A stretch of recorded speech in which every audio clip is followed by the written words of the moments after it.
મુખ્યમંત્રી ભૂપેન્દ્ર પટેલની ઉપસ્થિતિમાં ખોડિયાર ગામે રોકડિયા હનુમાન મંદિરનો ભવ્ય જીર્ણોદ્ધાર મહોત્સવ ઉજવાયો।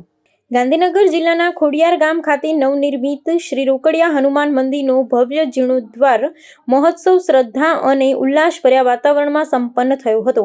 આ મંગલ પ્રસંગે રાજ્યના મુખ્યમંત્રી ભૂપેન્દ્ર પટેલે વિશેષ ઉપસ્થિત રહી હનુમાનજી દાદાના દર્શન પૂજન કર્યા હતા।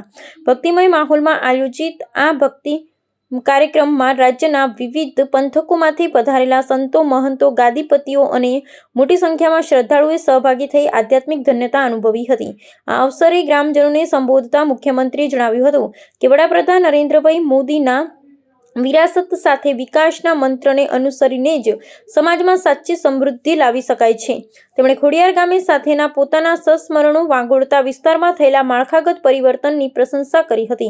મુખ્યમંત્રીએ ભારપૂર્વક જણાવ્યું હતું કે સુદૃઢ માર્ગો અને સરદારધામ જેવા પ્રકલ્પોના નિર્માણને પરિણામે આ વિસ્તારના વિકાસને નવી ગતિ મળી છે। તેમણે સ્થાનિક જનતાને શિક્ષણ અને વ્યસન મુક્તિના સંકલ્પ કરવા આહ્વાન કર્યું હતું, જેથી સામાજિક અને આર્થિક ઉત્થાનની પ્રક્રિયા વધુ વેગવંતી બને। જીર્ણોદ્ધાર મહોત્સવના અંતિમ ચરણમાં મુખ્યમંત્રીએ ખાતરી આપી હતી કે હનુમાનજીના આશીર્વાદ અને સરકારના સક્રિય સહયોગથી આ પંથકની તમામ નાની મોટી જન સુવિધાઓ વહેલી તકે પૂર્ણ કરવામાં આવશે। તેમણે ઉમેર્યું હતું કે જ્યારે કોઈ સમાજ પોતાની સાંસ્કૃતિક ધરોહરનું જતન કરે છે, ત્યાં કુદરતી આશીર્વાદ પણ તેની સાથે રહે છે। આ કાર્યક્રમમાં શ્રદ્ધાળુઓના અવિરત પ્રવાહ અને ગ્રામજનોના ઉત્સાહને કારણે સમગ્ર ખોડિયાર ગામ ભક્તિ રસમાં તરબતર જોવા મળ્યું હતું।